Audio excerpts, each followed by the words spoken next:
Okay, how's it going, everybody? So we're going to read some V.I. Lenin today. This is What is Happening in Russia. So this was written in 1905. This is a part of this is a pamphlet called Revolutionary Days that was released January 31st, 1905. What is happening in Russia? So the beginning of the first Russian Revolution is picking up, going against the autocracy. And there's about to be basically a general strike breakout that turns into a political strike that turns into a uprising. I'm not sure, at which stage this is at in January. But yeah, it kind of takes off here in 1905 into the first Russian Revolution. So let's go ahead and get into this. Lenin and Stalin and the Bolsheviks in general emphasized a lot after the Soviet Revolution. The Revolutionary War. It started in 1917 they went to 1922.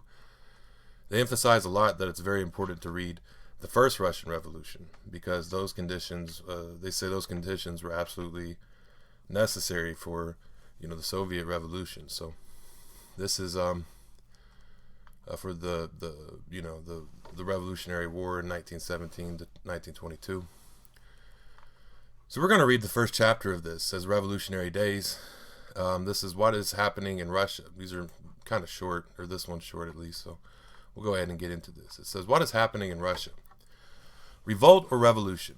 This is the question that European journalists and reporters have been asking themselves in connection with the events in St. Petersburg, which they are reporting to the whole world and attempting to evaluate. Are they rebels or insurance? The tens of thousands of proletarians against whom the Tsarist army successfully took the field. And the foreign papers, though sooner in a position to view the events with detachment, with the impartiality of chroniclers, find it difficult to answer the question. They are constantly getting their terms mixed, and small wonder. It is not without reason that a revolution is said to be a successful revolt, and a revolt an unsuccessful revolution. People who witness the beginning of great and momentous events, who can obtain only very incomplete, inexact, and third-hand information of what is taking place, will not, of course, hazard a definite opinion until a timelier moment comes. The bourgeois papers, which continue as of old to speak of revolt, rioting, and disturbances, cannot help seeing the truly national, nay, international significance of these events. Yet it is this significance which invests events with the character of revolution, and those who have been writing of the last days of the rioting find themselves involuntarily referring to them as the first days of the revolution. A turning point in Russia's history has been reached. This is not denied even by the most hidebound of European conservatives. However enthusiastic and sentimental they may wax over the mighty unrestricted power of all the Russian autocracy. Peace between the autocracy and the people is unthinkable. Revolution is not only in the mouths of a few fearless souls, not only of, quote, nihilists, end quote, as Europe persists in calling the Russian revolutionaries, but of every person capable of taking any interest in world politics. The Russian working class movement has risen to a higher level in the last few days. It is developing before our very eyes into a national uprising.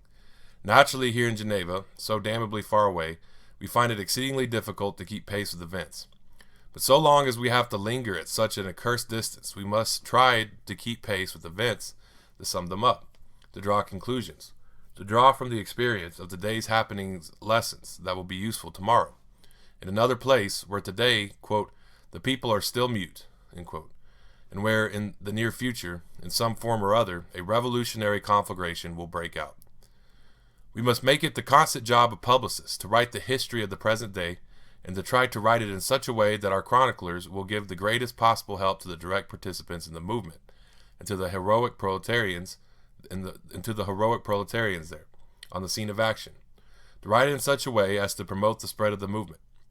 The conscious selection of the means, ways, and methods of struggle that, with the least expenditure of effort, will yield the most substantial and permanent results.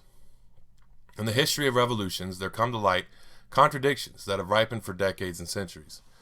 Life becomes unusually eventful.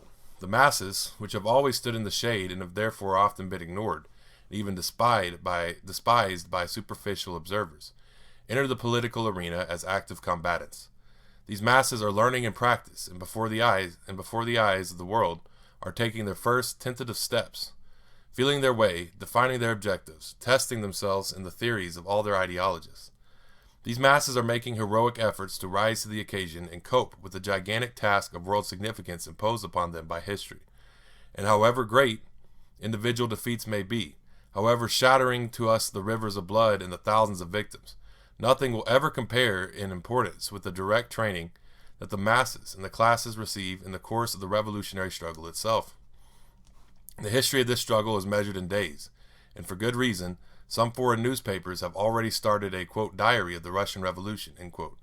Let us, too, start one. Okay, yeah. So that is what is happening in Russia. The first chapter of Lenin's pamphlet, Revolutionary Days, written January 31st, 1905. And, so thank y'all for tuning in. Facebook, Twitter, YouTube. And if you want to support Marxist-Saw, paypal.me/Marxist-Saw. Y'all can, I really appreciate it. Thank y'all for tuning in. Y'all have a great day, and that'll go.